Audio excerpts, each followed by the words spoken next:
Esse episódio é um oferecimento de V3 Data, EMEG e Fervo Digital.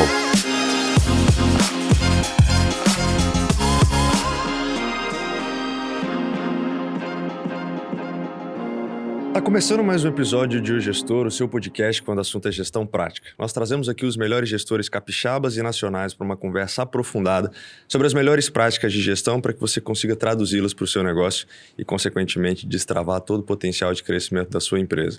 Meu nome é Bruno Rigamonte. Eu sou Gabriel Feitosa, entusiasta das boas práticas de gestão. E se você também curte o tema, se inscreva nos nossos canais, no Spotify e no YouTube e vamos juntos compartilhar os cases de sucesso do empreendedorismo nacional. E hoje a gente está recebendo Luiz Sten e Thiago Antunes, eles que são sócios fundadores aí da OVT Academy. Senhores, muito obrigado por aceitar o nosso convite. Sejam bem-vindos ao Gestor. Obrigado você, Gabriel. A gente fica feliz pra caramba de estar aqui. A gente sempre teve ali o sonho de contribuir com o sucesso das pessoas e, de repente, contribuir para o sucesso de alguma forma dos empreendedores também. Vai ser muito rico pra gente. Bacana. Gente, é muito legal estar aqui, primeiramente, né? Eu agradeço o Bruno, Gabriel, ter a oportunidade de apresentar para outros empreendedores aquilo que a gente já viveu e poder receber de vocês dois, né? Algo que vocês já ouviram aqui de outros empreendedores e que pode nos ajudar muito na sequência, né? Então, agradeço muito por estar aqui. Bacana. Queria que vocês contextualizassem o que é a OVT Academy e quais são os produtos que vocês trabalham aí. Show, cara. Bom, a OVT Academy é uma academia de preparação de atletas. Então, a gente... É importante frisar, né? A gente não é uma escolinha de futebol, a gente não é um clube, nós somos uma academy no modelo que é pouco encontrado aqui no Brasil. Então, a gente prepara atletas tanto esportivamente quanto academicamente, para que eles consigam oportunidades em clubes do Brasil, clubes na Europa e principalmente universidades e high schools americanas. Né? O modelo ali educacional, o modelo esportivo de outros países é diferente do nosso, e por isso a gente consegue atingir uma faixa de idade ali muito diferente do que o Brasil atinge. A gente trabalha com atletas de 13 a 24 anos, que é uma faixa ali que as escolinhas, por exemplo, já não trabalham mais, porque, né, os atletas já buscam um objetivo posterior. E é importante ressaltar o seguinte, né? O Brasil hoje ele está entre os países que mais tem atleta de futebol no mundo, mas ele também se posiciona como o que mais desperdiça atleta de futebol no mundo. Em qualquer ambiente em que existe abundância, você descarta com mais facilidade. Então, a gente entende hoje que a maioria dos clubes de futebol olha para uma parcela muito pequena dos atletas quando a gente pensa em Brasil. Até porque há de se perceber que a todos os dias tem alguém batendo na porta em busca de uma nova chance em um grande clube no Brasil. Então, o nosso papel é, enquanto os clubes olham para uma parcela muito pequena dos atletas à disposição do mercado do futebol, a gente olha para o restante. Então, se os clubes olham hoje, se para cada 1.000 atletas, somente 3 chegam ao nível mais alto, a gente olha para os outros 997, que se prepararam uma vida inteira em busca desta oportunidade, e como ainda não existem caminhos óbvios para eles, nós somos responsáveis por apresentar. Esse modelo que eu entendo que vocês estão comentando que é muito raro, né, aqui no Brasil e que talvez exista em maior quantidade fora daqui, quando a gente está falando aí, a gente está olhando o direcionamento dos atletas para 3 principais locais, né? A gente está falando ali para os Estados Unidos no modelo mais acadêmico, que vai estar direcionado ali para uma mescla entre estudos e a prática esportiva de atletas que têm um nível de performance maior e que, via de regra, acabam tendo a possibilidade de ser bolsistas, vamos dizer assim, mas também a possibilidade de direcionar para clubes, né? Tanto aqui no Brasil, mas também para o exterior, e aí pode talvez ter um foco diferente na Europa do que teria nos Estados Unidos. Como é que vocês foram identificando que existiam esses modelos e essas atuações, e como é que isso se conecta com a experiência pessoal de vocês, por exemplo? Bom, eu vou começar falando dos Estados Unidos, o Thiago vai falar mais do nível Brasil ali, mas o modelo esportivo e acadêmico dos Estados Unidos é muito diferente do modelo que a gente tem aqui no Brasil. Os atletas aqui no Brasil, e é legal falar da trajetória do atleta no Brasil, né? Ele começa a jogar futebol muito cedo, com 8 anos, 6 anos, ele já está em alguma escolinha. E aí, ao longo dessa trajetória, ele vai jogando ali por campeonatos. Aqui no Espírito Santo, a gente tinha a tal da Copa Gazetinha. Quando ele chega nos 13, 14 anos, acabam as possibilidades ali. Ou não é nem que acabam, né? Elas diminuem drasticamente, Tanto que é raro você encontrar escolinhas que têm os atletas, não porque elas não querem, mas porque os atletas começam a ter outros focos. Porque com 14 anos o atleta entra no ensino médio, a família começa a pressionar para que ele estude, para que ele, né, opte por estudar ou jogar futebol. Alguns atletas que de repente já atingiram um nível um pouquinho melhor, estão ali em algum clube, já continuam, vão até os 17, se forem muito longe vão até o sub-20, ainda jogam uma Copa São Paulo, mas muitos atletas já pararam lá no 14. Então esse é o modelo do Brasil. Nos Estados Unidos, um atleta de 14 anos está entrando no ensino médio, ele vai passar por todo o ensino médio, e caso ele se destaque jogando na liga do ensino médio, ele pode chegar a uma universidade com bolsa. Ele pode conseguir uma universidade, pode conseguir uma bolsa para estudar e jogar futebol nos Estados Unidos. Isso porque nos Estados Unidos os clubes não têm base. Então, enquanto aqui no Brasil, agora que os clubes da MLS estão começando a desenvolver as bases e tudo, mas você pega, por exemplo, outros esportes como NBA e NFL, eles captam os atletas na universidade. Então, tanto que, vamos falar aqui de Michael Jordan, a gente vai falar de, enfim, Tom Brady. Eles foram captados na universidade. Então, o atleta de 16 anos, que aqui no Brasil nem tem clube mais, ele está saindo do ensino médio, com a família pressionando, apertando, incentivando, porque ele continue jogando, para, de repente, estudar sem custo na universidade. Aí, na universidade, a liga também não é uma ligazinha bagunçada, não. É uma liga altamente estruturada, de alta performance mesmo. O atleta vai treinar todos os dias, ele vai ter uma estrutura. E aí depois eu posso falar um pouco mais sobre isso, né? Eu joguei em clubes grandes aqui no Brasil. A estrutura que eu tinha na minha universidade era melhor do que todos os profissionais desses clubes, né? Talvez não hoje em dia, na época que eu joguei era, 2010. E aí o atleta que se destaca na liga universitária pode chegar ao profissional. Mas percebe que na liga universitária ele vai até os 21, 22 anos, caso ele tenha saído do ensino médio e entrado direto. Então o atleta vai ser de fato desperdiçado com 21 anos, 20 anos. Quando aqui no Brasil o menino já parou de jogar futebol com 14. Então essa é a realidade dos Estados Unidos. E aí como que isso se conecta com a minha história, né? Eu joguei futebol a vida inteira aqui no Brasil, né? Passei por base, então eu fui para o Campo Grande, que era um clube que mandava na época o jogador para a Itália. Depois saí, fui para o Vasco, passei um tempo no Vasco, conheci uma série de jogadores que hoje, inclusive, estão atuando aí no futebol até mundial, né? A gente tem o Luan Garcia, por exemplo, que era do Vasco na época. A gente tem o Zeca, que jogou comigo no Campo Grande. Zeca é o campeão olímpico, lateral direito. Luan também. Luan também, verdade. O Luan, o Garcia, o Zeca, teve o Marlone da época do Vasco também, que são os que viraram, né? Só que no Vasco, e aí é uma das realidades do Brasil, e aí não dá para não trazer à tona aqui, né? A estrutura dos clubes no Brasil, ela também ajuda ainda mais com esses desperdícios. Porque uma coisa você tá, sei lá, na sua casa, eu não venho de uma família humilde, a maioria dos jogadores de futebol que vinham, eles vêm de família humilde. Então, você bate numa estrutura, você bate num clube que, de repente, não entrega algo muito próximo do que você tem na sua casa, você com 14 anos, morando sozinho, 14, 15, 16 anos, na época eu estava com 15, 16 no Vasco, não entrega uma estrutura próxima do que você tem na sua casa. Você está com 14, com saudade de casa, vendo seus amigos no ensino médio, se divertindo, enfim, você começa a se boicotar e fala, será que o futebol faz sentido? Será que treinar assim vai valer a pena? Enfim, saí do Vasco, falei, agora eu vou estudar. Na época eu saí do Vasco, eu saí desiludido, né? Falei, olha, não quero mais saber jogar futebol. Futebol é muito perrengue. E aí você começa a contar um monte de coisa para sua cabeça, que na verdade eu não estou aguentando essa pressão da alta performance e não estou aguentando morar sozinho, né? Longe de casa. Essa é a realidade. Mas muito porque, enfim, você não teve a estrutura ali.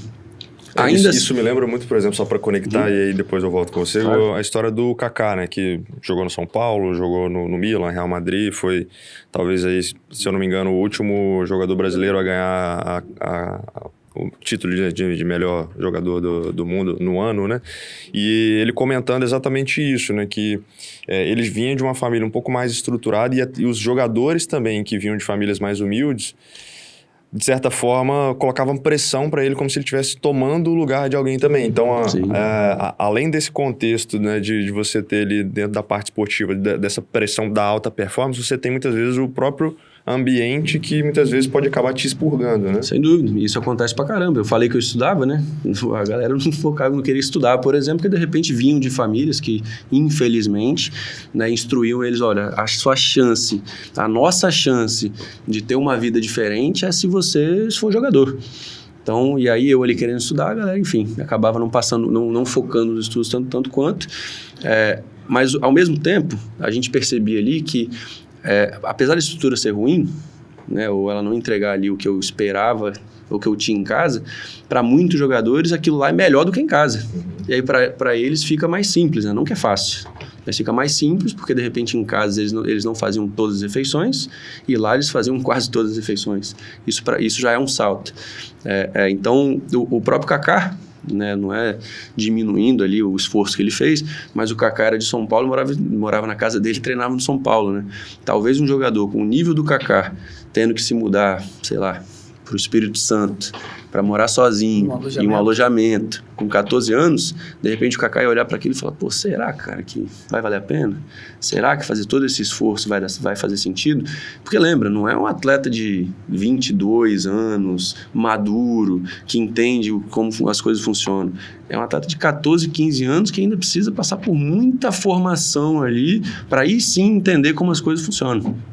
Então, olhando um pouco o número que vocês mencionaram, né, de 1.000 atletas, e só 3, né, ou na média aí 3 serem aprovados e tal, você tem efetivamente ali um mar de oportunidades para você a trabalhar e transformar esses atletas, né? E a modalidade, o formato distinto que você mencionou do Brasil, por exemplo, com o modelo americano, cara, às vezes o atleta ele não está querendo ser um novo Kaká ou ter uma altíssima performance, né? Ele está querendo uma oportunidade de fazer uma carreira em outro país e aliar uma coisa a outra, né? Às vezes até pelo lado mais acadêmico e em contrapartida fazer ali o esporte que ele tanto gosta e se desenvolver enquanto profissional, não necessariamente enquanto um atleta, né? Então, acho que me parece que esse vocês ponto é muito legal, identificaram... assim, Gabriel, porque olha só, quando a gente inicia o podcast falando muito de futebol, parece que é uma empresa de futebol. Só que nós vamos nos apresentar como sendo uma empresa que entrega uma visão de futuro para quem não tem. Exemplo, um atleta hoje de 14 anos, ele está enxergando como única e exclusiva possibilidade para ele jogar futebol. Só que como essa é a única e exclusiva possibilidade, são 3 de 1.000. Então, estatisticamente, isso não faz sentido. Então, o primeiro ponto é de que forma que eu consigo gerar visão para essa família, para esse responsável, para esse atleta de que existem outros caminhos. Um desses caminhos é, de fato, a parte acadêmica. Né? Então, se estatisticamente, infelizmente a estatística a gente ainda não pode mudar, né? Não no Brasil, se estatisticamente poucos atletas vão sair lá na boca do funil, eu preciso gerar outras formas de que esse atleta se torne relevante para o mercado. Né? E para isso ele tem que se desenvolver em outros atributos. E isso a faculdade, a high school entrega para ele. E o que é legal? Muitos desses 997 atletas que não viraram, eles nunca tiveram a experiência de se provar. Então eles vão crescer frustrados, alegando que eles só não viraram jogadores de futebol porque eles não tiveram oportunidade. Só que a grande verdade é que eles não viraram jogador de futebol porque eles não tinham nível técnico para isso. Eles não tinham a gestão emocional apropriada para isso. Só que ninguém nunca vai dizer o que te faltou se ele nunca pôde perceber. Então, muito do que a gente também tem como entrega na empresa é o seguinte: quando falamos de Europa, de Brasil, é assim, como que eu faço para um atleta de 17 anos ter uma experiência de uma avaliação de um mês em um clube na Europa? Para que ele perceba como é você passar um mês fora de casa, como é você passar um mês em um outro idioma, com uma outra alimentação, com uma outra cultura, e dentro disso tudo ainda tem o futebol, porque não é só o futebol. E aí, o mais legal é, o atleta, ele enxerga como primeira premissa o futebol. mas o que vai retirá-lo de lá depois é ele não suportar exatamente a ausência dos seus responsáveis, a distância de casa, a dificuldade de se adaptar a um novo clima, a dificuldade de se adaptar a um ambiente de cobrança muito alto, que é o futebol. Então, sempre que a gente fala sobre... O nosso papel é gerar experiências para que o atleta possa, talvez, viver de futebol, porque os 3 que falamos aqui, eles podem estar dentro da empresa, ponto. Mas como a grande maioria ainda respeita a estatística, é que ele possa viver uma experiência no qual ele pôde se provar em um mercado que até então ele não pôde se provar. Então, sempre que nós encontramos um perfil de oportunidade para apresentar para um perfil específico de atleta, e aí esse perfil ele pode ser de Estados Unidos, de Europa, de Brasil, ele pode ser mais voltado para a área acadêmica, ele pode ser mais de uma liga mais forte, uma liga mais fraca. O que tem que ser entendido é se o atleta e a família entendem exatamente o que eles têm que passar naquele período. E de que forma ele se prepara para viver isso. Porque o atleta que vai chegar ao Flamengo, depois de uma caminhada longa, ele tem que saber o que ele tem que viver nesse processo inteiro para viver em um clube como o Flamengo, por exemplo. Assim como ele tem que entender o que ele tem que construir para que ele possa ter acesso a uma outra coisa que fala-se muito pouco. Quando o Luiz ele menciona que um atleta ele fica numa faculdade jogando e estudando nos Estados Unidos até os 21 anos, esse perfil de oportunidade entrega longevidade para o atleta jogando o esporte que ele ama. Porque o atleta no Brasil, ele vai parar de jogar aos 17, porque existe uma pressão da sociedade, e aí entenda-se pai, mãe, família e mercado, de que ou você joga ou você estuda. Ou você joga ou você trabalha. Então existe uma pressão da sociedade para isso. Então logo, eu tô tendo que parar de praticar aquilo que eu mais amo e que eu acredito que eu sou bom pra cacete, porque dizem pra mim que não me cabem mais ali. Logo, existem poucas ferramentas que podem ser entregues a esse atleta a nível de longevidade no Brasil. Então, quando nós apresentamos a oportunidade dele jogar e estudar em um clube em uma universidade ou high school americana e no Canadá, ou em uma high school ou uma faculdade na Europa, que existe esse caminho também, ou em um clube europeu ou no Brasil, a ideia é, eu quero entregar uma longevidade que até o dia que você bateu na minha porta, você não tinha mais. Boa. Acho que seria interessante a gente entender, a gente já abriu um pouco esse espectro aí do modelo de negócio, né? Você citou um case, um produto específico que poderia ser um mês ali de imerso num clube, o cara pode ter a faculdade inteira, né, nos Estados Unidos, por exemplo.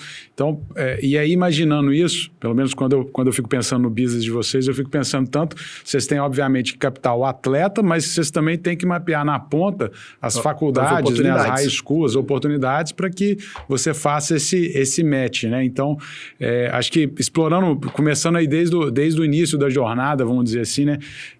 Depois eu queria passar pelos produtos especificamente, mas como que vocês trabalham funil de captação de atletas, né? Qual que é o público-alvo aí que vocês miram e como que vocês captam, né, os atletas aí para dentro da OVT? Perfeito. Um ponto que é muito legal de entender também é que os clubes, eles param de buscar atleta aqui no Brasil com 13, 14 anos. Mas o atleta, não significa que o atleta não quer. Apesar dos clubes não virem mais fazer avaliação a partir da cidade, tem atleta ainda que fala, pô, mas eu nunca... A única peneira que eu fiz na minha vida, essas peneironas de clube, eu estava machucado. Então, a gente faz avaliações até porque a gente tem um nível mínimo para os atletas entrarem na academia. A gente precisa filtrar atletas que a gente fala, pô, esse atleta eu não consigo imaginar nenhuma oportunidade para ele. Porque talvez o nível técnico está muito baixo, porque a idade está muito avançada e ele tem um nível técnico baixo ou acadêmico baixo, não dá para ir Estados Unidos ou algo nesse sentido. Então, nós fazemos regularmente avaliações de futebol. Nessas avaliações, a gente entrevista os atletas antes de participar da avaliação, até para garantir que aquele atleta não vai investir ou não vai gastar ali o tempo dele para uma oportunidade que não encaixa com o que a gente tem. Então, o atleta se inscreve para essa avaliação, aí sim, na avaliação a gente vai avaliar a parte técnica dele. Na entrevista a gente vai avaliar o que ele busca e o perfil, né? E na avaliação a gente vai avaliar a parte técnica.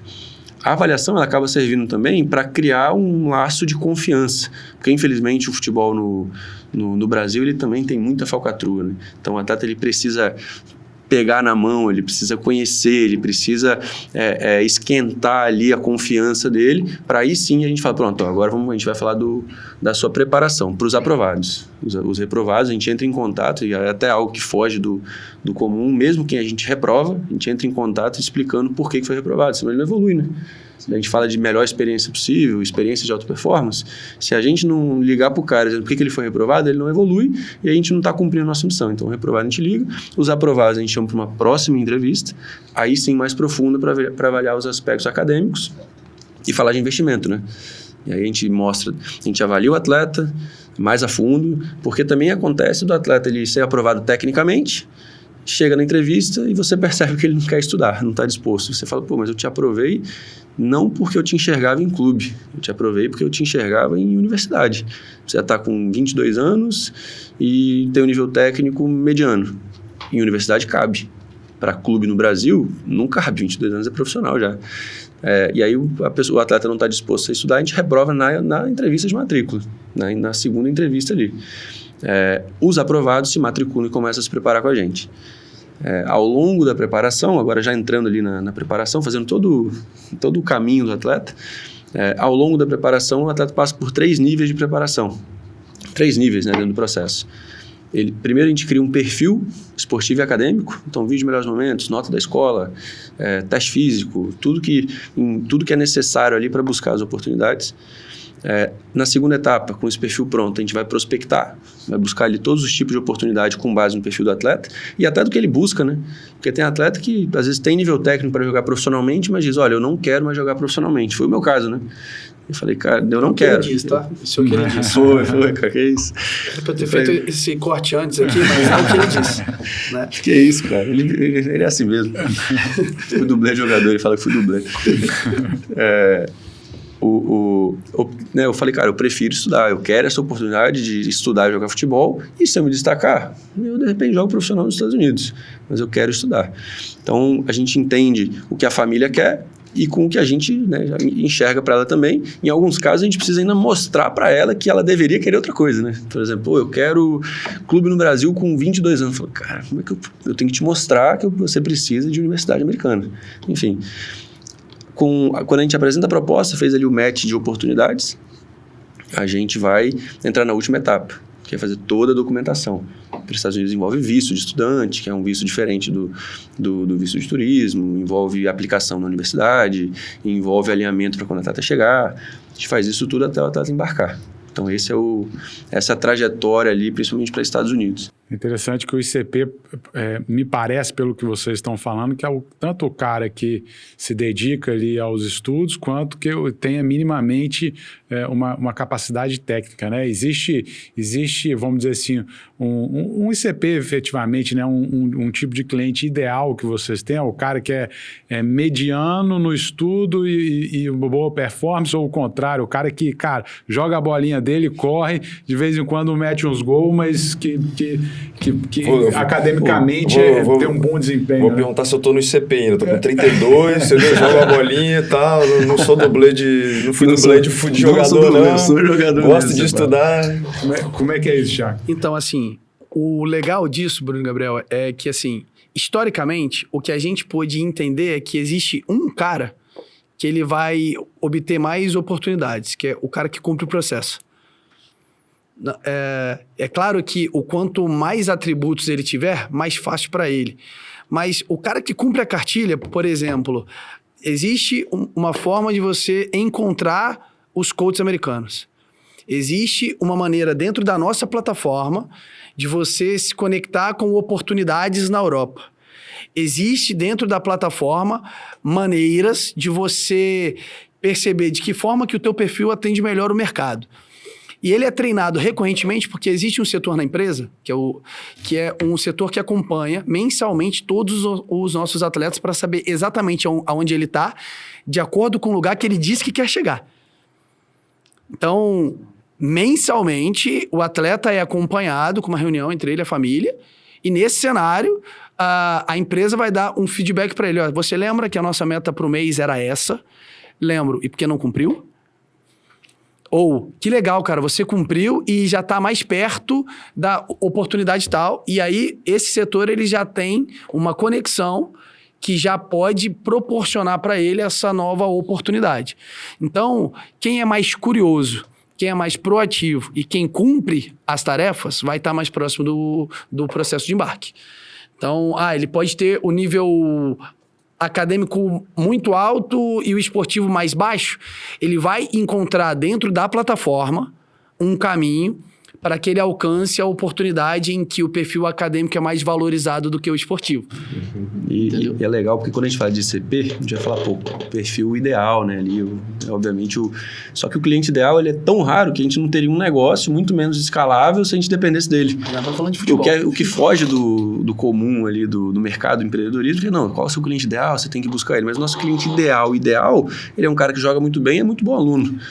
Mas você não encontra no mercado, tem um ou outro ali, o cara que joga muito bem é muito bom aluno, que beleza, esse cara aqui a gente consegue bolsa para ele com, sei lá, eu entendi que 30 dias. Que cada oportunidade vai ter um ICP, né? Exato. Cada oportunidade. Na verdade, você tem alguns ICPs, né? Então, acho que está muito ligado a isso, né? Até uma dúvida que eu tenho, né? Como é que é definido, por exemplo, poxa, o cara ele tem uma mescla ali, ele tem uma habilidade técnica razoável em termos de futebol, ele é um bom aluno, mas não necessariamente esse cara tem um budget para cumprir ali algumas das etapas de se manter dentro de uma imersão, talvez durante um mês, ou para ir para uma universidade especificamente.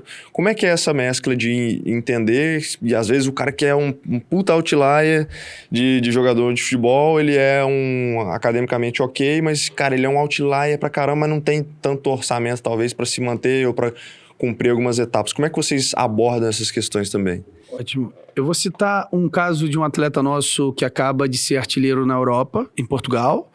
E eu vou citar um case de um atleta nosso que está se casando nos Estados Unidos. Né? Um atleta que foi para os Estados Unidos, jogou com o Luiz Stein, né, lá atrás. Então, nós embarcamos ele há 6 anos. Já fez 6 anos? O Stefano. 2018? Tem uns 4 anos. 4 anos. Tá se formando agora, né? Isso. Tá. O Stefano é um atleta de altíssimo nível. A nível Espírito Santo, para a faixa de idade dele, estava entre os tops do estado. Só que de um nível financeiro muito baixo. Então, o budget muito baixo. Então, o nosso papel naquele período, primeiro era, cara, eu preciso que você acredite na gente e que você potencialize o teu inglês. Hoje nós temos dentro do nosso processo, os nossos alunos vão estudar o inglês e aí ele vai ter que entender. A gente vai fazer uma prova de nivelamento com ele, se ele entra no iniciante, no intermediário ou no avançado. E aí, com o Stefano, o nosso papel, a princípio, era assim, cara, eu tenho que te desenvolver para que você tire uma nota tal dentro de uma prova específica, e isso vai te gerar, dentre aquilo tudo que a gente já buscou dentre os coaches nos Estados Unidos, uma bolsa de até 100%. Então, a gente só precisa de algo que você pode cumprir, que é o quê? Estudar inglês. E a gente te entrega a ferramenta. O Stefano cumpre esse caminho, né? E a partir daí ele garante a oportunidade. É claro, a nota dele poderia ter sido maior, não foi. E aí nós entramos em um outro caminho que os Estados Unidos ele aceita, que é o fato de você contar a história de quem está pedindo uma oportunidade. Que eles chamam lá de extracurriculares, onde se você mencionar algumas das suas conquistas ou coisas que você se aprimorou no seu processo de formação, você pode preencher uma lacuna da instituição e isso te faz ser aceitável mesmo com alguma lacuna acadêmica.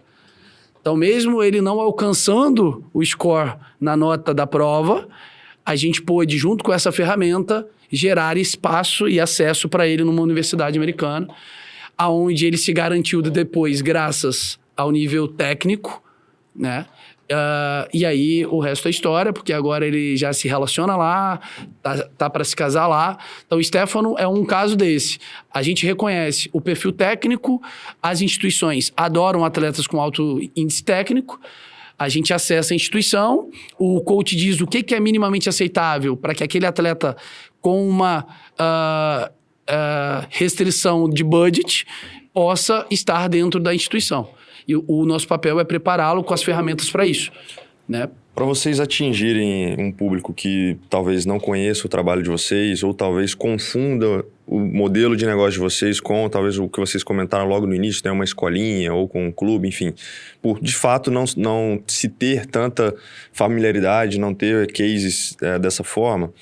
E conversando com vocês previamente, vocês comentaram que vocês têm uma equipe de vendas muito grande, mas obviamente antes desse processo de venda tem toda uma inteligência para que vocês consigam ter uma abrangência e conseguir atingir, se comunicar com um potencial público que vai ter dentro desses diferentes ICPs que a gente está comentando a possibilidade de entrar dentro desse funil que vocês, depois que ele está ali, vocês conseguem trabalhar e consequentemente passar por todo esse processo que vocês comentaram, de entender se faz sentido, se o cara tem perfil, se tem habilidade técnica. Como é que é esse processo, desde da concepção ali, da comunicação, como é que vocês fazem o recorte para entender o público-alvo e atingir esse público-alvo com essa comunicação? E depois, quando esse cara já está dentro de uma oportunidade, né, já vira um lead, como é que vocês trabalham isso dentro de um modelo que vocês foram desenvolvendo de vendas especificamente? Show de bola. Cara, é muito legal, porque agora a gente começa a falar um pouco mais de estratégia do negócio em si, porque uma dificuldade muito grande que a gente poderia encontrar no mercado, e talvez quem olha de fora fala, cara, como é que vocês encontram vendedores? Depois a gente vai falar que a gente não encontra nada, a gente forma, né? Mas como é que vocês encontram vendedores que conseguem falar de embarcar atleta para oportunidade nos Estados Unidos? Encontrar um vendedor para vender qualquer coisa já é difícil no mercado hoje em dia. Como é que você encontra um cara que vende esse tipo de oportunidade? Aí entra um dos primeiros princípios da empresa que a gente tem, um dos grandes princípios, que é a gente fez a empresa, a gente desenhou a empresa em um formato que a gente consegue contratar para qualquer setor pessoas altamente júnior, primeiro emprego. Claro que não para fazer a matrícula, mas a gente consegue ter um processo de entrada ali na empresa muito simples, com aprendizado continuado. Em relação ao lead, a parte do lead é mais fácil, né? Porque quase todo atleta de futebol, todo mundo jogou futebol, já sonhou em ser profissional.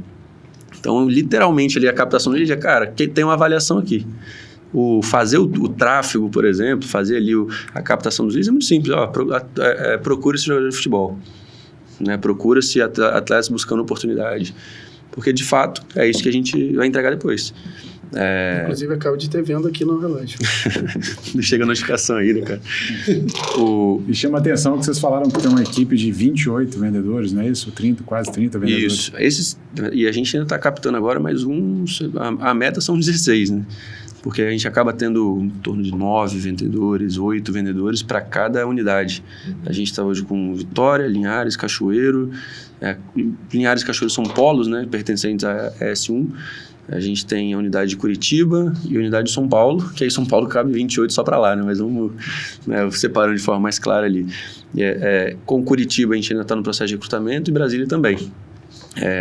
E a gente consegue fazer esse processo de recrutamento, e aí já entrando aí nessa parte estratégica, porque a gente desenha a empresa em um formato que é possível contratar júnior. Por quê? Porque o processo de venda da avaliação, ela é um processo de venda mais simples, né? Você tem ali um filtro menos apertado, ele é menos específico, você só precisa ver mínimo. A gente obviamente tem que treinar os vendedores muito bem para eles entenderem perfis que faz sentido, só que perfis que fazem sentido com tantas oportunidades, eles acabam sendo muitos. Então, a gente filtra para a primeira venda, que é a venda da avaliação, primeiro filtro ali. A avaliação, além de filtrar, como eu disse, ela vai esquentar o atleta também para criar confiança. Num segundo momento, vai entrar um vendedor mais experiente. E quem é esse vendedor mais experiente? É um cara que já foi júnior no passado. O nosso plano de carreira na empresa, ele serve a pessoa entrar altamente júnior, só no setor de seletiva, e ela vai se desenvolvendo por uma trilha clara de aprendizado ali e de evolução no plano de carreira, de acordo com as metas que ela tem, até chegar ao patamar de executivo, que a gente chama lá, que aí sim é a pessoa que vai fazer a parte da matrícula, que é uma parte mais complexa, que é a pessoa que você não encontra no mercado. Então, estrategicamente, o que a gente faz a gente contrata júnior pra caramba. Obviamente, tem que ter ali um mínimo de pré-requisito, mas muito mínimo mesmo. Né? A pessoa tem que estar mais disposta, né? Tem que ter fome, energia e pureza, que a gente diz. Se a pessoa tiver essas 3 coisas, estiver disposta a trabalhar, tiver vontade de vencer e for pura para aprender, a gente sabe que dá para ter ela na empresa. ela trafega ela navega ali pela empresa ao longo do plano de carreira. Quando ela chega nesse patamar de matrícula, que aí sim é um filtro mais apertado, é difícil de encontrar esse vendedor, ela já entendeu como funciona toda essa dinâmica, porque ela tá...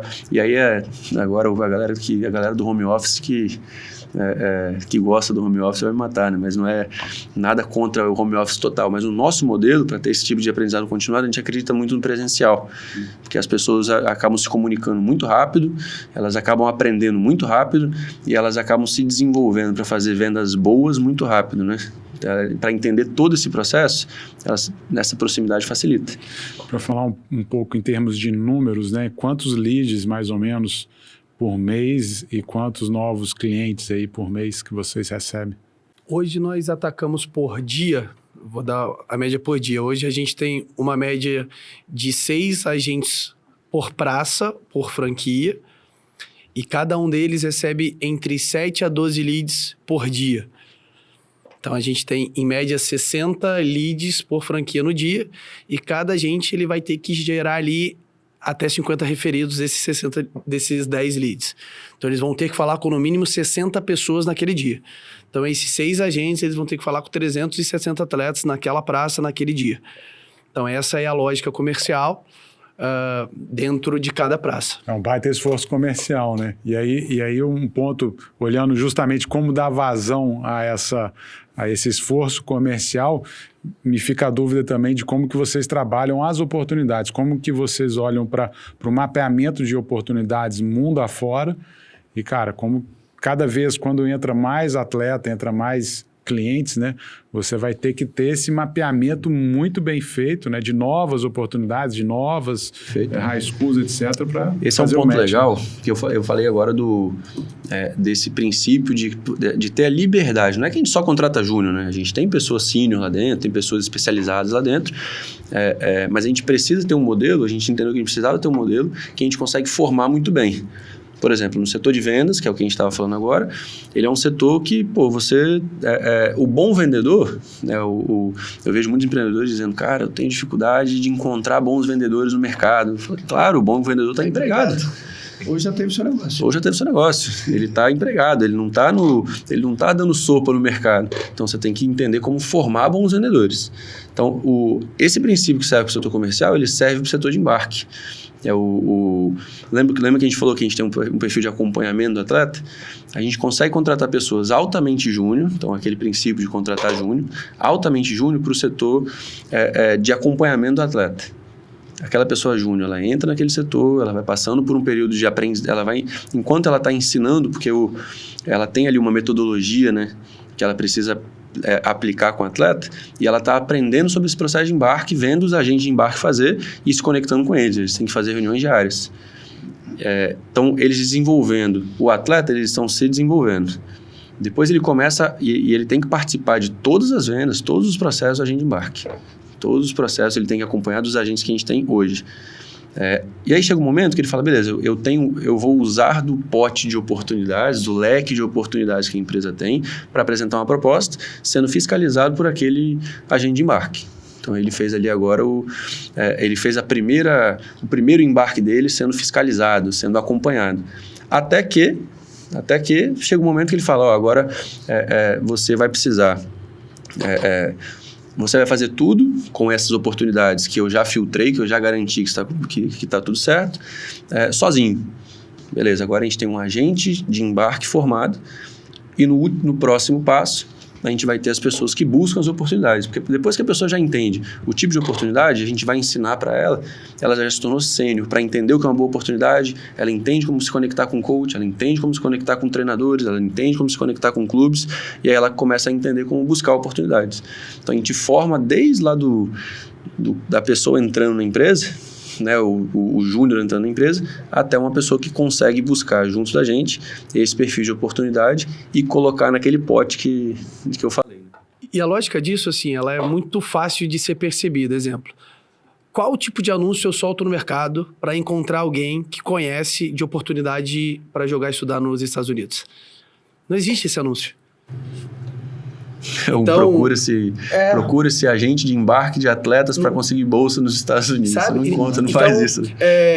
as pessoas que sabem disso têm que formar mais pessoas que conhecem esse cenário. E aí eu vou voltar na história do home office, porque assim, por que o home office em larga escala, ele não faz muito sentido, e aí, enfim, eu vou dizer para nós... Toma hate na rede social. Ok, sem problema. Você está ferrado. Porque assim, a gente valoriza muito cultura. E a cultura só existe se você a vive. E você vive cultura, não é no rito da manhã, você vive a cultura nos corredores. Se você não transita nos corredores, você pode ouvir falar da cultura, você pode ler os valores na parede ou no Instagram, mas você não vive esses valores. Então, nós hoje temos 2 pilares muito enraizados, que é relacionamento e resultado. O que um júnior tem que aprender para nós? A se relacionar. Ele só se relaciona encostando em pessoas.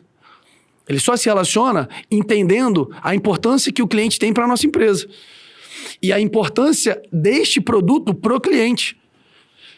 Então, é muito importante validar que a ideia é, o júnior, ele é acompanhado de muito perto por um sênior.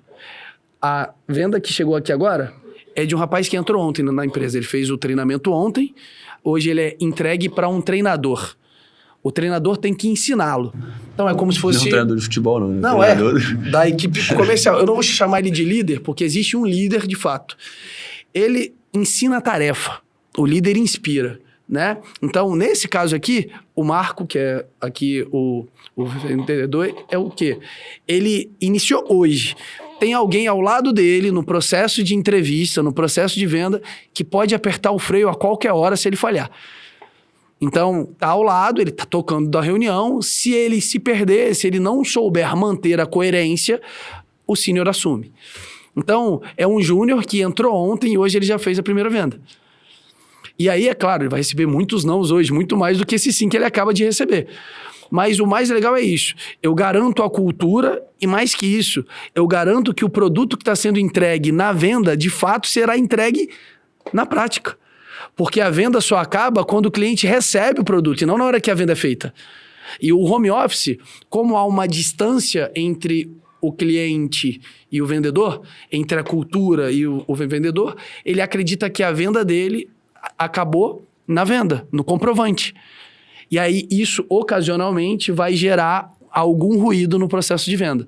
Porque como ele está sendo menos fiscalizado, ele pode aumentar ou gerar algum tipo de expectativa que não condiz com o produto. É legal que com os atletas eu usava um termo, né, que eu brincava com o atleta que a preparação dele é como se fosse de uma corrida de cego, fosse uma corrida de deficientes visuais, né? Não pode falar cego, enfim. Deficientes visuais. Como é que é essa corrida, né? Vocês já viram, daqui a pouco, daqui uns dias vai ter a Paralimpíada e a gente vai ver. O cego, né, o deficiente visual, ele tem uma pessoa ao lado dele. O guia, ele tá, né, ele vai correr, ele tem um guia. Esse guia, ele tem que correr. Não adianta também falar, vai fazer tudo pra mim, não. Ele tem que correr. O guia vai correr junto dele, né? A analogia ali de corrida de cego, ela funciona muito bem, porque a pessoa, o recruta, o júnior, ele é quase como se fosse um cego, ele está disposto a correr. Mas se você deixar ele correr sem um guia, ele vai correr todo errado, vai se perder e vai sair da empresa. Então a gente coloca um guia do lado dele. Esse guia vai fazer as primeiras voltas junto com aquele cara. Fez as primeiras voltas, você fala, pronto, agora eu vou tirar a sua venda. Só que você ainda tem que melhorar o gesto de corrida, você ainda tem que melhorar a coordenação motora, você ainda tem muita coisa para melhorar. Quando você melhorar nisso tudo, você passa a ser o próximo guia para quem está chegando. Porque senão a gente não suporta o crescimento, né? Eu acredito que você percebeu sobre o setor de embarque e que se assemelha muito no setor de venda, é que para suportar o crescimento eu preciso ter recrutamento ativo. Aí é um dos segundos pontos críticos ali da empresa. A gente tem recrutamento ativo praticamente em todo o setor. A gente brinca que a gente tem uma posição que a gente criou lá, que é o Hunter, né? A gente tem o Head Hunter, que fica buscando o Head. A gente tem o Hunter, que fica recrutando o tempo inteiro. Que busca o júnior. E a gente nem chama de RH. Porque RH dá a ideia de, né, uma coisa fixa ali, uma coisa, né, mecanizada, sisteminha, preencher coisas, enfim. A gente fala que o Hunter é o profissional que fica responsável por vender também. Só que ele está vendendo a visão de futuro para quem está no mercado buscando emprego. Então ele tem que buscar muito, e a gente tem que ter um método que a gente aceita muito júnior, porque você não consegue encontrar no mercado pessoas experientes e boas buscando emprego. Então a gente desenha esse método ali, E essa corrida de cego é mais ou menos, deficiente visual, é mais ou menos o que a gente faz com os atletas, né? O atleta, ele tem a possibilidade, e aí é até interessante entender isso, nos Estados Unidos, por exemplo, quem capta o atleta, quem quer o atleta, são os treinadores. O treinador quer o quê? Quer um bom atleta. E lá quem busca é o treinador. Ele recebe e-mail, ele vai em tryout, os testes, né? Ele vai buscar os atletas do mundo inteiro de diversas formas. Se o atleta mandar o e-mail para o treinador, fala, treinador, eu quero uma bolsa na sua universidade. O treinador gostar do vídeo dele, tiver a nota mínima de proficiência, tiver o histórico traduzido, conseguir se comunicar com o treinador para entender o que é aquela proposta, ele consegue sozinho. As primeiras pessoas que foram para os Estados Unidos com bolsa aqui do Brasil, não tinha uma empresa para fazer isso. Elas foram as primeiras pessoas.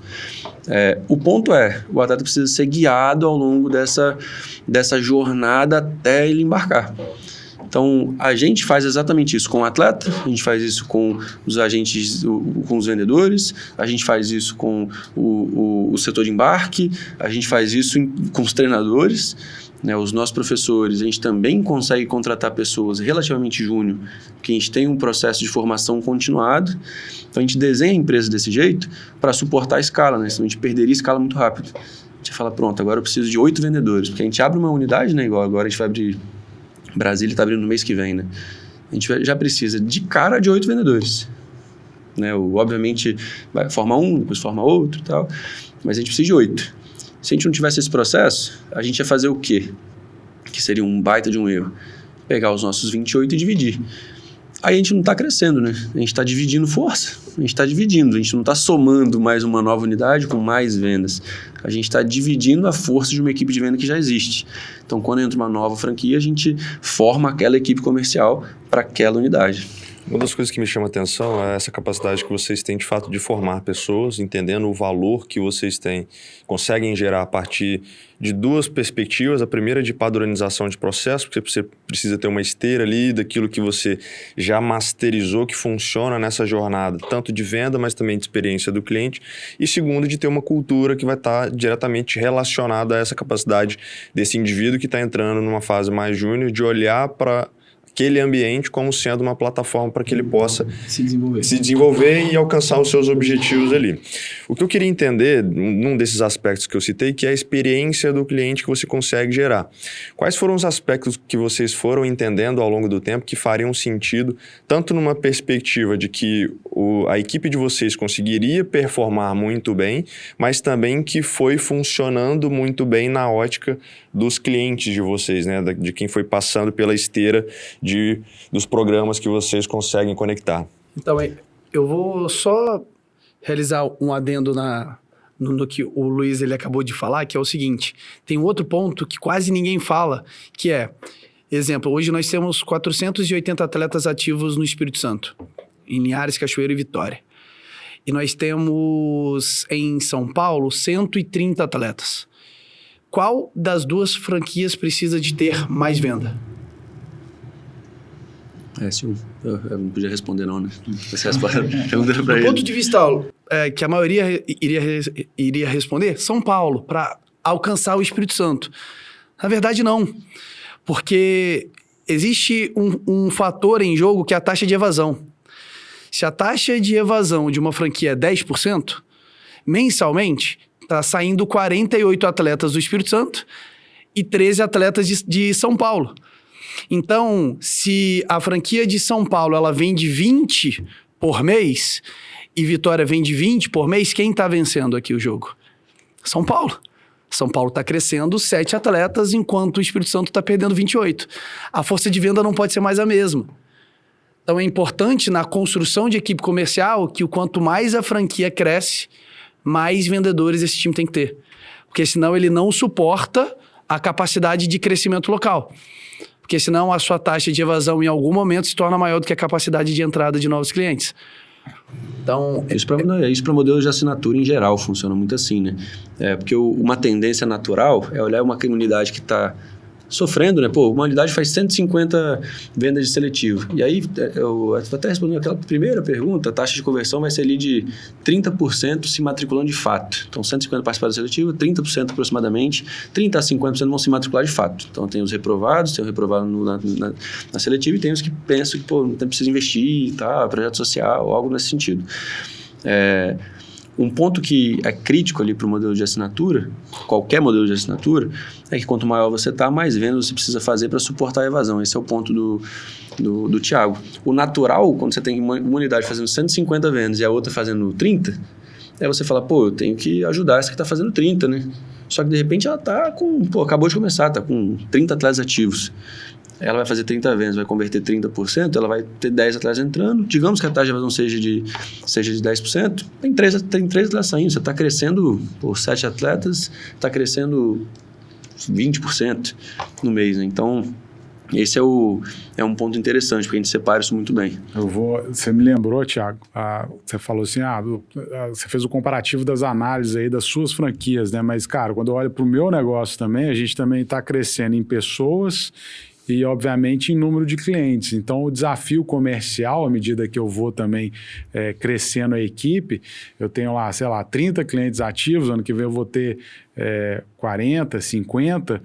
Cara, o giro aumenta e o esforço comercial naturalmente também aumenta para você repor. E, cara, e aí você vai ter que ir ampliando a estrutura. Então, eu diria assim, não é só inerente ao desafio de vocês. Acho que de qualquer negócio de crescimento é o giro também. Isso a gente vai estar falando muito quando a gente fala de serviço, principalmente, né? Que você tem ali algum grau de pessoalidade, né, ou de customização, enfim, mas também dentro da perspectiva de que vocês conseguem também de aplicar tecnologia, de customização baseada em tecnologia, vocês também conseguem gerar uma escalabilidade maior sem que necessariamente haja um aumento de equipe nas outras áreas que talvez não seja a parte de venda, que vocês já entenderam que precisa de uma certa customização e personalização, mas que em outras áreas vocês conseguem diluir um pouco das despesas, custos, enfim, para que não cresça na mesma proporção, né? Como é que vocês foram entendendo isso também ao longo do tempo para gerar mais escala? É legal que eu sempre tentei separar muito bem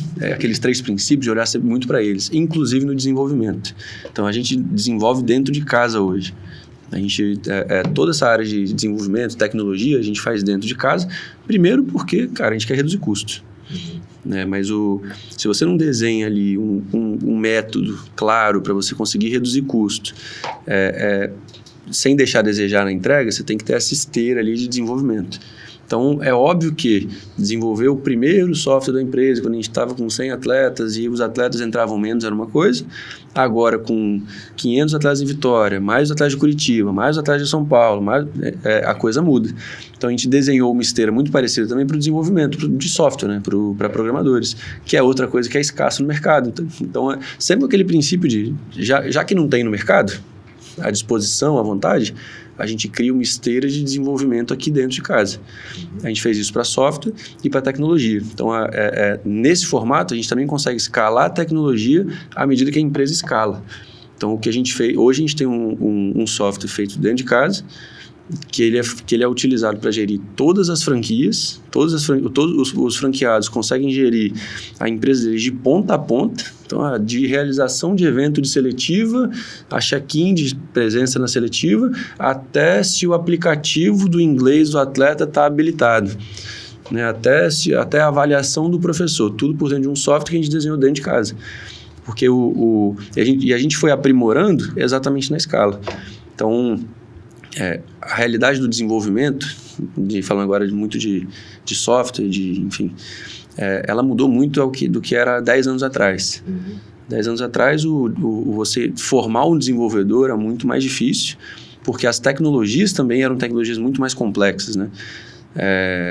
Hoje em dia não, hoje você já tem ferramentas legais ali o suficiente, interessantes o suficiente para você conseguir formar relativamente rápido uma pessoa. Só precisa encontrar a pessoa certa e ter a esteira certa de desenvolvimento. É assim que a gente enxerga e a gente escala muito com essa tecnologia hoje. Então, a gente precisa, de vez em quando, a gente levanta aplicativo do nada para gerir algum processo que estava ruim. A gente começou a perceber agora, um exemplo legal, prático aqui, né? Enquanto a gente não precisava gerir estoque dentro da nossa realidade, né? Enquanto a gente não precisava gerir estoque, era só estoque dentro da unidade de AS1, então a gente não precisava ficar mandando, por exemplo, material para Curitiba. Não precisava mandar nada para Curitiba. Tava, beleza, funcionava legal ali dentro, a gente tava muito prático. A gente falou, cara, como é que a gente vai fazer pro franqueado de Curitiba a gente conseguir prever como que tá o estoque daquele cara, já sabendo as próximas seletivas que ele vai ter, para garantir que o atleta vai ter um material pronto em entrega, sem também gastar um absurdo com estoque. O normal do mercado eu vou procurar um software de prateleira, gestor de estoque. Só que como que eu faço a minha equipe, mais a equipe do franqueado, utilizar aquele software que é desconectado no meu sistema, ou vou ter que fazer uma integração via API e vou ter que embutir um novo software. O que a gente optou por fazer cara, a gente tem equipe aqui, galera, a gente precisa desenvolver uma área de gestão de estoque atrelada à nossa realidade. Então, quando alguém faz uma matrícula, que o vendedor cadastra no aplicativo dele, ele cai no nosso financeiro, o financeiro aprova aquela venda, porque a venda pode ser feita em 3 vezes, 2 piques diferentes, né? Pais separados, mandam 2 piques diferentes, e um deles ainda passa no cartão. Então a gente tem que ter uma aprovação que também você não consegue fazer direto, né? Tem 2 piques, você não tem um software que vai, né? Seria muito complexo. Nosso financeiro aprova, aquilo dá uma saída de estoque na unidade, aguardando saída de estoque na unidade daquela venda. Então, o franqueado de Curitiba sabe exatamente quais são os atletas que ainda tem que receber o uniforme. Quando ele dá a saída, ele diz qual é o tamanho do material que ele entregou para o atleta, tira a foto do recibo e a gente sabe que aquele atleta entregou o uniforme. Então, ter essa esteira de desenvolvimento de desenvolvedores, né, dentro da empresa, está atrelado àquele princípio também de esteiras de desenvolvimento dentro da empresa. Vocês estavam comentando também, só desse aspecto de tecnologia, do que vocês foram implementando no campo também, né, para melhorar a experiência dos atletas também. Como é que foi essa sacada que vocês tiveram? Cara, é legal, eu brinco que eu sou o nerd da empresa ali, o Thiago, ele coloca os processos para rodar, né? Então a gente desenha o processo, o Thiago é o motor ali, eu sou o volante, ele é o motor da empresa ali. No campo, a gente entendia o seguinte: primeiro que a gente precisava de uma metodologia, e aí é mérito do Thiago, que ele veio do campo, né? A gente precisava de uma metodologia de formação dos professores primeiro. Precisava ali dessa metodologia, e aí é muito mais feita por cultura e processo do que por tecnologia em si. Os professores têm que fazer um registro de treino padrão, eles têm que apresentar esse registro de treino, eles são pontuados de acordo com esse registro de treino, eles têm que, independente do treino deles ser aplicado na semana, deixar você falar mais sobre esse ponto, para depois entrar na parte de tecnologia. O fator que é importante reforçar todos os setores da empresa competem. Todo mundo na empresa está dentro de algum time e competindo por algo dentro de um trimestre. Então, todos, do setor de relacionamento com o cliente, do setor de embarque, do setor de seletiva, do setor de matrícula, do setor de futebol, está competindo. Então, uma das coisas, voltando na pergunta de experiência do cliente que a gente não respondeu ainda, mas o setor do futebol, ele não pode viver uma cultura diferente do que o escritório vive. E isso era um desafio para a gente, porque todos os outros setores coexistem no mesmo lugar, dentro de um escritório. O campo não. O campo está no campo. Os profissionais do campo tinham uma chance muito grande de falar uma outra língua que não aquela que é dita para o atleta na entrevista de seletiva, após aprovado do que é dito para ele numa entrevista de matrícula e daquilo que é acompanhado rotineiramente no setor de relacionamento com o atleta. Então, nós temos hoje um rito semanal somente do setor em que todos os treinadores precisam entregar, seja ele estagiário, olha aí a esteira de formação. Você entrou hoje na empresa como estagiário do treinador da turma 1, no Espírito Santo. Você vai ter uma semana de adaptação, você vai receber o caderno metodológico de futebol da empresa, você vai ter que estudá-lo. Na próxima semana, você vai ser inserido dentro de algum time das equipes de futebol na parte, vou falar aqui administrativa, não do campo, é um time administrativo, e você vai ter que entregar um registro de treino, que tem um profissional do futebol que corrige e gera uma nota. Existe um método para isso. E na quinta-feira, ao meio-dia, você reunir professores de educação física em horário que tem sua rotina totalmente diferente.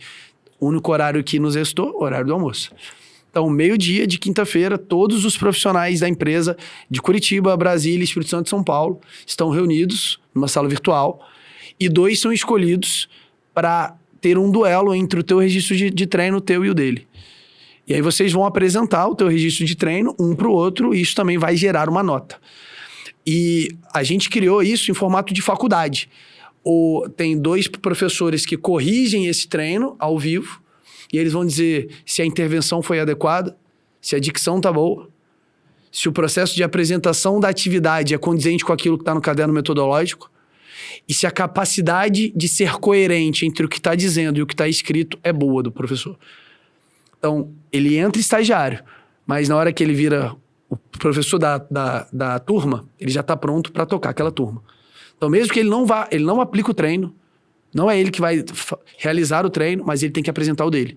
Para que eu possa medir, inclusive, até quando ele merece estar na empresa. Então, esse é um exemplo do como todos os setores vão ter um período de formação, tem algum sênior validando o teu progresso ou não aqui dentro. E eu acredito que uma parte da pergunta está relacionada com a VO, que é a nossa câmera, que tem a capacidade de filmar os jogos de forma automatizada, né? Ela tem uma inteligência artificial e a partir daí ela tem a bola como referência e ela vai filmar todas as regiões onde a bola está no jogo. Isso nos entrega praticidade, porque um desafio nosso era o quê? Quando o atleta se matricula, ele tem como praxe do mês dele que ele vai ter pelo menos um jogo filmado. Só que, se a gente tem a capacidade de gerar mais experiências enquanto jogo filmado, melhor. E ter uma câmera automatizada nos gera essa praticidade. Então, sempre que a equipe técnica entende que algum grupo específico precisa ter mais jogos naquela semana ou naquele mês em específico, ter uma câmera em que eu não dependo de um fator humano nos ajuda a aumentar a minutagem do atleta, lembrando que a minutagem de vídeo é um dos fatores, é uma das ferramentas que o leva a receber uma das nossas oportunidades. Cara, sensacional essa visão de desenvolvimento de pessoas, desenvolvimento de atletas, o uso da tecnologia, né, para apoiar a meritocracia na essência, né, que também está muito ligado ao business de vocês. Eu fiquei com uma dúvida já encaminhando para o fechamento, né, já estamos aí com 1 hora de conversa. Qual que é a taxa de sucesso que vocês têm de alocação, né, desse atleta em oportunidades? Se vocês mensuram isso, qual que é a taxa que vocês perseguem e o que vocês estão alcançando de resultado? A gente consegue falar em número absoluto, né? No trimestre passado foram 120 atletas, certo? Só no trimestre passado? 92 atletas. 92? Em específico, no trimestre foi final inteiro do ano passado, né? Isso. 92 no trimestre, a gente acaba tendo ali em torno de 400, esse ano vai acabar subindo para uns 500 aproximadamente por conta da abertura de novas unidades, que estão começando ali também. É muito complexo a gente mensurar, porque tem atleta que, né, desiste rápido do processo.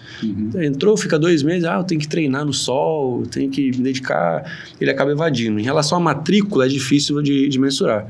Em relação aos atletas que passam de fato pelo processo, cara, a gente tem uma política na empresa que até ela é polêmica, né? A gente fica naquela de caraca, né? A gente tem que tomar cuidado com essa política, mas a gente confia no que se o atleta passar 18 meses na academia e não conseguir uma oportunidade, a gente dá mais 1 ano para ele gratuito. Ele fica lá se preparando por mais 1 ano gratuitamente. Porque a gente quer embarcar o atleta, né? A gente não quer que ele saia dali com a sensação de que, pô, não consegui conquistar meu objetivo, fui frustrado, por mais que eu me dediquei por muito tempo. E às vezes é atleta que precisa de mais tempo mesmo. Mas existe uma pergunta que eu faço de volta, que é assim, o que é o sucesso para o atleta? Porque, por vezes, ele está conosco há 7 meses, ele passou em uma instituição federal no Brasil. Sucesso ou não? Sem dúvida. O atleta foi aprovado dentro de um clube no Brasil, talvez sem a nossa intervenção, a princípio de forma direta, mas talvez a capacidade que ele teve de aprender um determinado conceito esportivo ou formativo dentro da empresa lhe gerou o acesso. Então, é complexo dar um número para isso por conta disso, porque o termo sucesso ele é relativo para a gente. né? A gente vai ter atleta que passou conosco 1 ano e trabalha com a gente hoje. E aí ele remunera R$6.000. É sucesso ou não é sucesso? Então, do ponto de vista esportivo, hoje nós temos em média, então, por trimestre, 90 atletas, então dá uma média de 1 por dia. Então, acho que a forma mais bacana de responder é, hoje a gente tem a capacidade de gerar uma nova experiência de embarque a cada dia. Então, um atleta por dia está hoje indo para um clube no Brasil, indo para um clube na Europa, ou indo para uma universidade nos Estados Unidos. E é legal também a gente entender que nós participamos hoje de competições na Europa que nós usamos como uma oportunidade de vitrine para que atletas sejam vistos por clubes maiores ou clubes de outras ligas menores. Exemplo, nós fomos nos últimos 2 anos a Barcelona jogar a MIC Football, que é o maior evento de base da Europa. Então, neste ano, nosso Sub-16 jogou com o Atlético de Madrid e o Sub-18 jogou com o Saragossa. Não, é o Sociedad. O Sociedad, isso. O Sociedad. Isso é sucesso pro moleque? Jogar com o Atlético de Madrid? Sem dúvida, uma experiência muito então, diferente. A gente costuma hoje usar mais o termo experiência. O nosso papel é gerar realmente uma experiência de alta performance, até mesmo para que esse atleta, que hoje se considera top no Sub-16 a nível estadual, ele perceba, mas ser o melhor do meu bairro, ser o melhor da minha cidade, ser o melhor do meu estado, é muito diferente de eu jogar uma Champions League. E 2 semanas após esse jogo, o Atlético de Madrid se consagra o campeão da La Liga, vencendo o próprio... Hoje o maior de todos, o Real Madrid. É porque muitas vezes o sucesso, um dos pontos legais, é entregar parâmetro para o atleta. Porque tem atleta que às vezes ele está buscando uma oportunidade com 20 anos, porque ele nunca teve a oportunidade de jogar em alto nível de verdade, e aí ele fica, né, ele não estuda, ele não dá o próximo passo na vida dele porque ele está frustrado.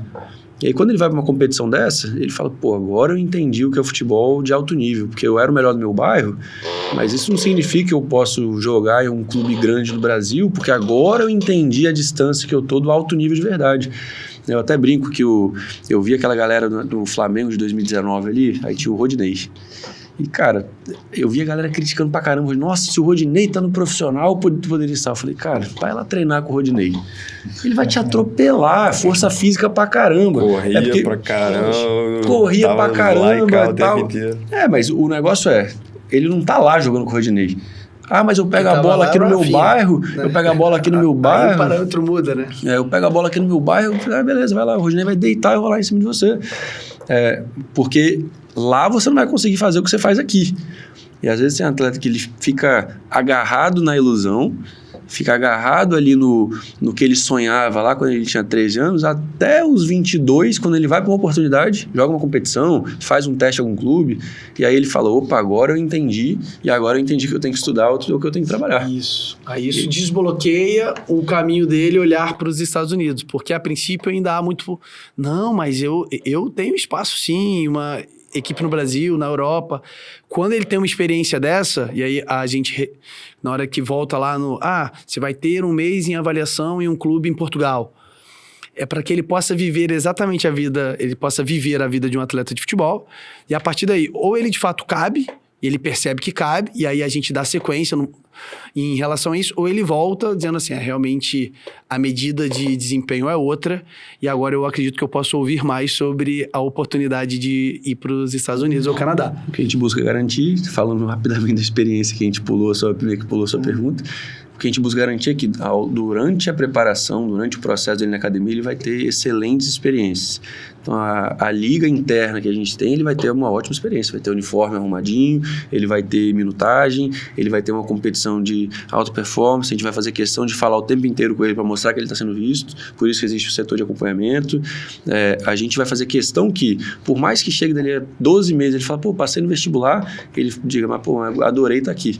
Porque tem atleta, e aí é legal que o atleta, a gente aprova ele para ele conseguir uma oportunidade, mas ele falou, cara, eu quero fazer medicina no Brasil, e eu estou fazendo, além de estar aqui, eu estou num cursinho, e eu quero só ter essa experiência, eu quero jogar uma competição, mas eu não quero ir para nenhum lugar, eu não quero ser profissional e eu não quero ir para os Estados Unidos, eu quero fazer medicina no Brasil, mas eu quero viver essas experiências. É óbvio que a minoria dos atletas que dizem isso, né? A maioria quer alguma oportunidade, mas tem esse perfil de atleta também que só quer estar em um ambiente competitivo porque ele nunca teve acesso a isso. Sensacional. Cara, muito obrigado mais uma vez aí por vocês terem aceitado o convite, a jornada, né, que vocês estão criando de novo, trabalhando muito formação de pessoas, tecnologia, essa questão da competitividade também, que eu acho que é inerente, né, ao core de vocês, e vocês colocam isso para dentro enquanto um fundamento, um valor dentro da empresa para desenvolvê-la.